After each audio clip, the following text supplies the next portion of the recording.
महायुतीमध्ये 70-75% जागांवर आता एकमत झालेलं आहे अशी माहिती चंद्रशेखर बावनकुळे यांनी दिली आहे। सिटिंग आमदार हे कायम राहतील असं काहीही नाही असंही त्यांनी म्हटलंय। ज्या सिटिंग आमदारांच्या जागा पडतील त्या जागांवरील उमेदवार बदलू असं विधान बावनकुळेंनी केलंय। त्यामुळे आता कोणता उमेदवार बदलणार याकडे सर्वांचं लक्ष लागलेलं आहे। 70%-75% जागेवर आपले एकमतही झालं आहे। थोडं काही ठिकाणी आहे त्याचं 10-15% ते सुटून झाली आहे दोन दिवसामध्ये।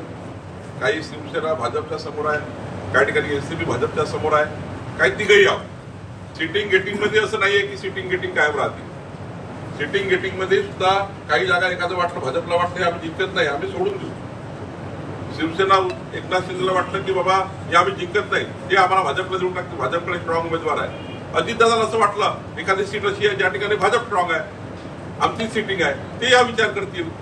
त्यामुळं आता तरी किमान महाराष्ट्रामध्ये महायुतीमध्ये सर्व सुरळीत चालू आहे।